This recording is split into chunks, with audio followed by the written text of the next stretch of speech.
So the next question is, what happens if we have a turbulent flow rather than a laminar flow?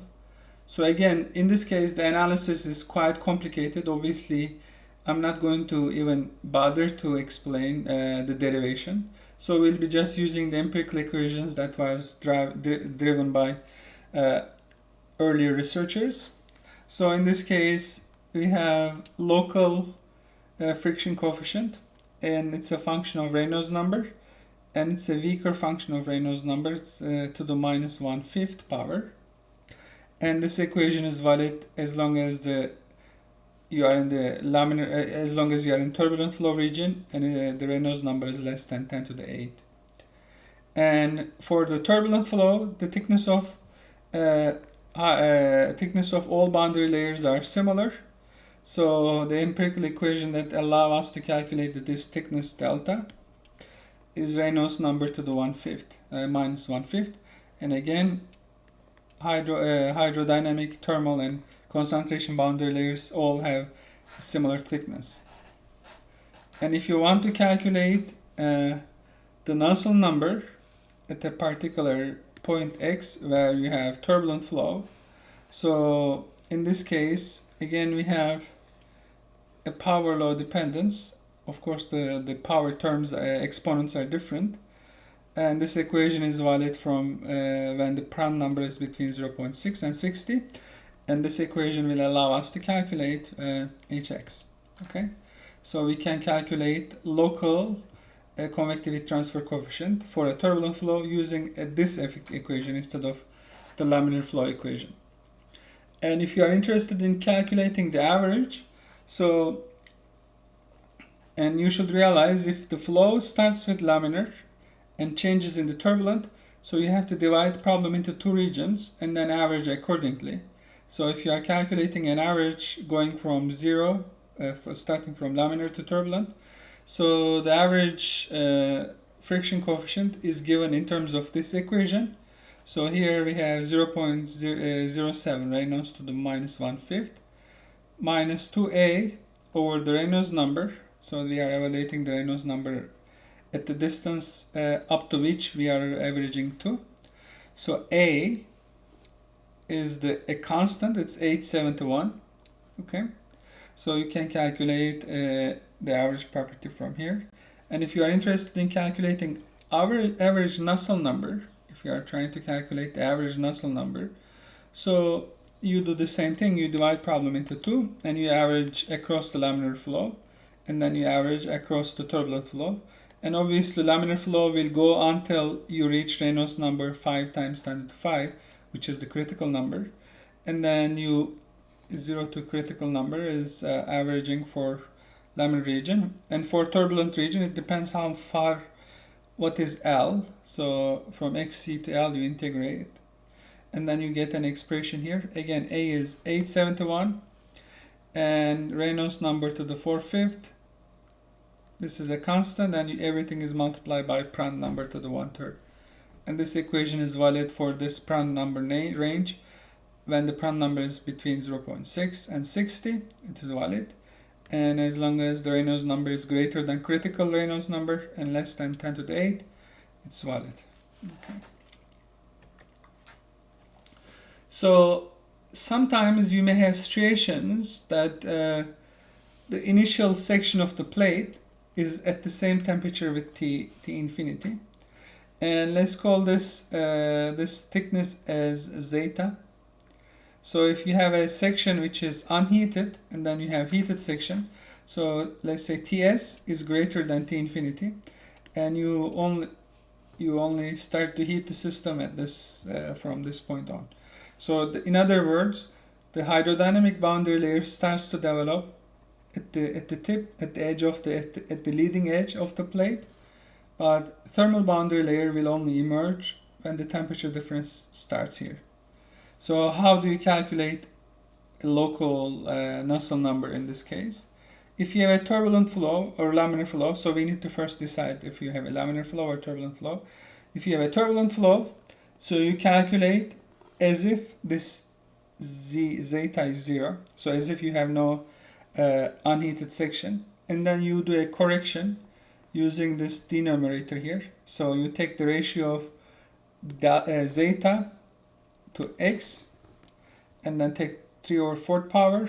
So 1 minus that term to the 1/3 will give you the corrected Nusselt number.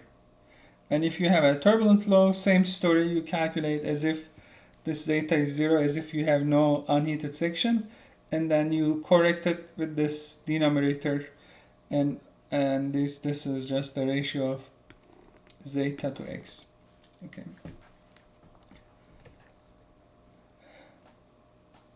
So far we talk about equations at constant surface temperature. So what happens if you have constant heat flux? So we in these equations we talk so far, we discussed so far the temperature. Okay.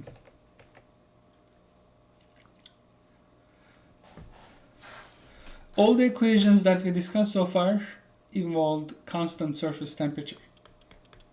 So instead of constant surface flux, so we have two extremes, constant surface temperature, constant heat flux.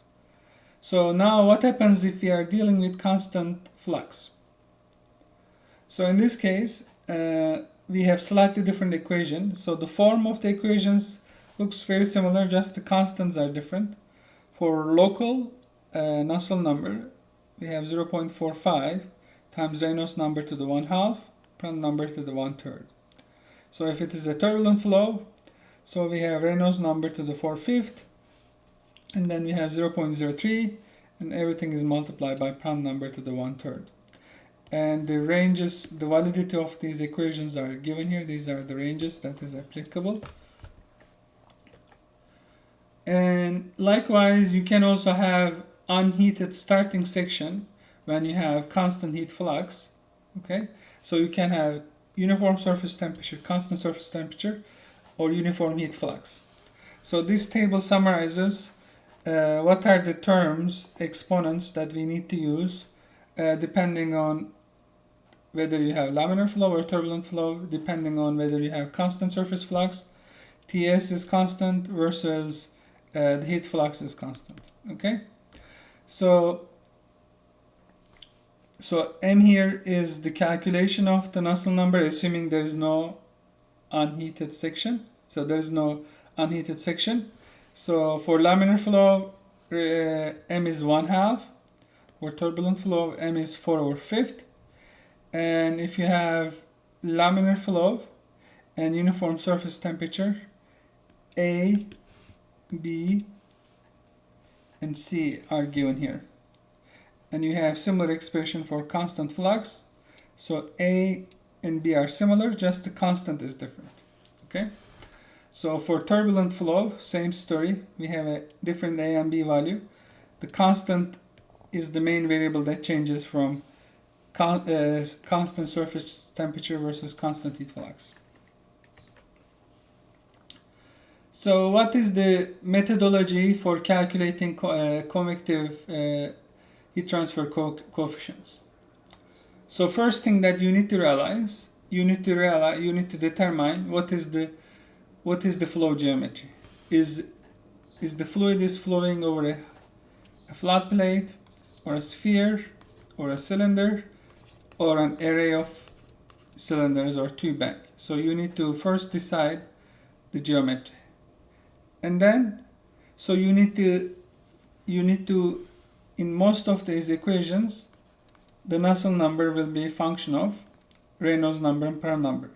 So you need to next decide what temperature you need to evaluate these properties. At what temperature you need to evaluate these properties at. Okay, and then you calculate Reynolds number and decide if, or determine if you have laminar or turbulent flow, because we have different equation for laminar flow versus turbulent flow. So depending on that, then we will go to next step. So we'll see if we need a local or average property. So again, we have slightly different equation for local and average properties. So first, overall, if you want to summarize this, first, realize what is the geometry, flow geometry of the problem, and then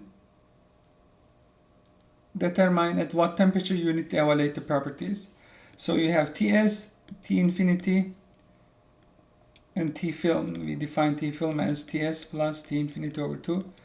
In most cases, the properties will be evaluated at T film, but in some cases T infinity may be used.